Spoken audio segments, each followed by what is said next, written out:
Okay, सो पहला word था आपका अबेटेड, रिड्यूस्ड, कम किया हुआ। सेकंड वर्ड पे आप आएंगे।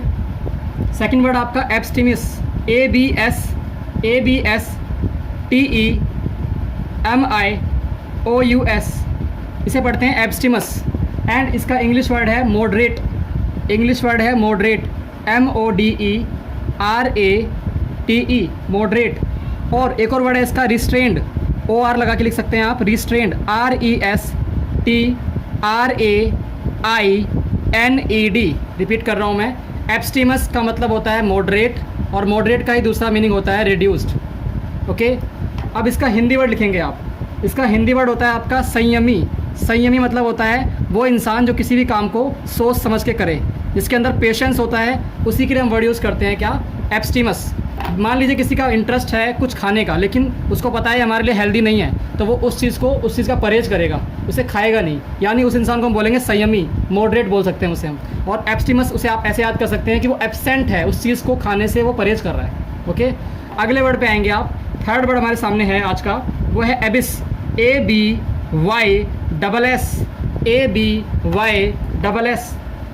एंड इसका इंग्लिश वर्ड लिखेंगे आप, वो है हमारा चैस्म, CHASM।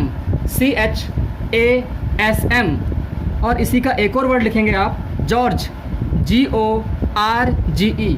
जॉर्ज वर्ड आपको अपनी जियोग्राफी की किताबें पढ़ने को मिलेगा। इसको हिंदी में क्या बोलते हैं हम, इसको हिंदी में बोलते हैं हम खाई। जो आप देखते हैं पहाड़ों में जो गहरे गड्ढे होते हैं या गहरी जो ढलान सी होती है, उसे हम खाई बोल देते हैं, जहाँ गाड़ियाँ गिर सकती हैं, उन्हें हम बोलते हैं इंग्लिश में एबिस, ABYSS। और इसी का वर्ड है क्या, चैस्म, CHASM। और एक और वर्ड है George, GORGE। Okay, let's continue. हम आते हैं फोर्थ वर्ड के ऊपर। फोर्थ वर्ड हमारे सामने है एसेंचुएट, ACCENTUATE।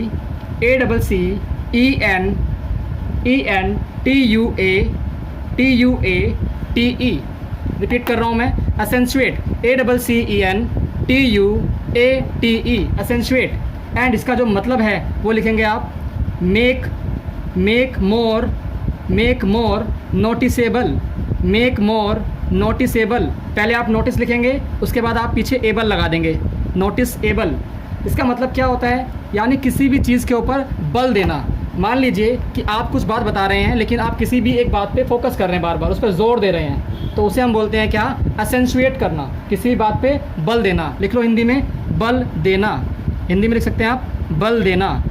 ओके, सो बल देने का मतलब समझेंगे आप, सेंस निकालना सीखें कि आप उस वर्ड को, उस बात को नोटिसेबल बनाना चाहते हैं, उस पर सब लोगों का ध्यान रहे, आप ऐसा बनाना चाहते हैं उसे। फिफ्थ वर्ड पे आएंगे आप। एंड ये वर्ड हमारे सामने है एक्यूट। जितना वर्ड आपको ये क्यूट लग रहा है उतना क्यूट है नहीं ये है एक्यूट। एक्यूट की हिंदी बड़ी खतरनाक है, और वो है इसकी हिंदी, इंग्लिश लिखेंगे आप पहले, शार्प, SHARP, शार्प। और शार्प को जो है दूसरा वर्ड लिखेंगे आप शार्प का इंग्लिश में ही, इंटेंस। ओके, एंड अगर आप ध्यान से देखें हिंदी में इसका मीनिंग क्या है, तो वो है तीव्र या तीखा।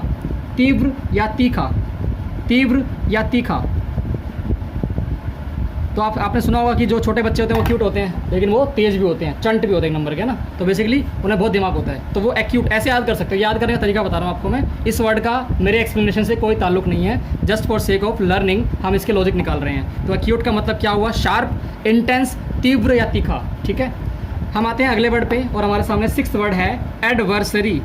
ADVERSARY।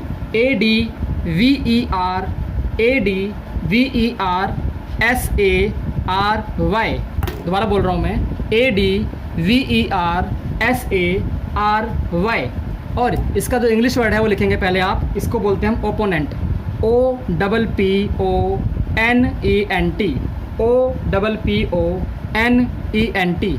एक्चुअल में ये आपका दुश्मन है, कॉम्पिटिटर बोल सकते हैं आप इसे। और इसको हिंदी में आप लिखेंगे क्या, हिंदी में आपका बन जाएगा विरोधी, यानी जिसका आपको विरोध करना है। विरोधी कोई भी हो सकता है, आपकी गली में एक शॉप है, दूसरी शॉप उसकी ओपोनेंट बन सकती है, अगर उन दोनों में कंपटीशन तगड़ा है और वो सेम सामान बेचते हैं। आप किसी गेम में हैं और आपका जो पार्टनर है, या कह सकते हैं आपका जो कॉम्पिटिटर है, वो भी उसी गेम में है, तो वो आपका बन जाएगा ओपोनेंट। और इसी के लिए वर्ड क्या है, एडवर्सरी।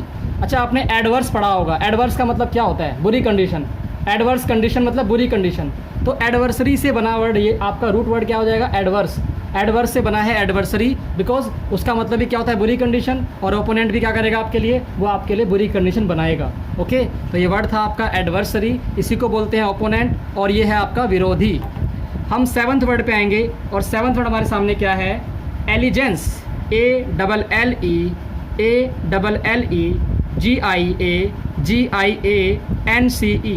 रिपीट कर रहा हूँ मैं, ALLEGIANCE, एलिजेंस। एंड इसका जो इंग्लिश वर्ड है वो होगा लॉयल्टी। लॉयल लिखेंगे आप, पहले लॉयल लिख दीजिए, उसके बाद TY लगा देंगे, तो ये बन जाएगा लॉयल्टी, LOYALTY, लॉयल्टी। तो ये वर्ड आपके सामने क्या था, वर्ड था एलिजेंस, एंड इसका वर्ड लिखवाया इंग्लिश में मैंने आपको लॉयल्टी। अगर आप इसकी हिंदी जानते हैं तो बहुत बढ़िया, हिंदी इसकी आपकी हो जाएगी क्या, वफादारी, वफादारी, वफादारी। ओके, तो ये आपका वर्ड था एलिजेंस, लॉयल्टी, वफादारी। अगले वर्ड पे आएंगे आप, 7th के बाद 8th वर्ड आपके सामने है, एंड ये है एल्यूड, ALLUDE, एल्यूड। एंड इसका मतलब होता है इंग्लिश में suggest indirectly, suggest indirectly, suggest indirectly. Suggest की स्पेलिंग लिखेंगे आप, सजेस्ट की spelling SUGGEST, suggest indirectly, indirectly. And इसकी हिंदी निकालेंगे आप, तो हिंदी क्या निकलेगी, किसी को संकेत करना, संकेत करना, संकेत करना। मतलब आप डायरेक्टली कुछ नहीं बोलना चाहते, आप कुछ इशारा कर रहे हैं समझाने के लिए, एल्यूड कर रहे हैं आप, ठीक है, किसी को इशारे में कहीं बुलाना, कुछ समझाना, उसके लिए वर्ड यूज़ करते हैं हम allude. He is alluding me to go outside, वो मुझे इशारा कर रहा था कि बाहर चलते हैं। ओके, तो क्लास बंक के लिए भी आप ये वर्ड यूज़ कर सकते हैं। 9th पे आएंगे आप, आपके सामने अगला वर्ड है अमेजमेंट, अमेजमेंट, AMAZEMENT। रिपीट कर रहा हूँ मैं, AMAZEMENT, अमेजमेंट। एंड इसकी जो हिंदी हो जाएगी आपकी, वो हो जाएगी great surprise, great surprise, great surprise. Great की स्पेलिंग आपको आती होगी और सरप्राइज की स्पेलिंग भी आपको आती है। अगले वर्ड पे आएंगे हम, इसका हिंदी लिखेंगे पहले। इसकी हिंदी है आश्चर्य। क्या हिंदी है इसकी, आश्चर्य। ओके, तो इसकी हिंदी हो जाएगी आश्चर्य। 10th वर्ड पे आएंगे आप, 10th वर्ड हमारे सामने है amendable, AMENDABLE, amendable, AMENDABLE, amendable. And इसकी हिंदी है, इंग्लिश लिखेंगे पहले आप, capable of being corrected, capable, CAPABLE, capable of being, BEING, being corrected. Actual में ये वो वर्ड होता है जिसको आप करेक्ट कर सकते हैं, जिसको आप ठीक कर सकते हैं, यानी आप कह सकते हैं संशोधन करने योग्य। हिंदी में बोलते हैं इसको संशोधन करने योग्य। इसके अंदर आप बदलाव कर सकते हैं, जिसके अंदर आप चेंज कर सकते हैं। जैसे हमारा इंडियन कॉन्स्टिट्यूशन, उसके अंदर आप चेंज कर सकते हैं, तो उसको आप बोल सकते हैं our Indian constitution is amendable, which can be amended. Okay, so ये आज के वर्ड थे हमारे D35 के।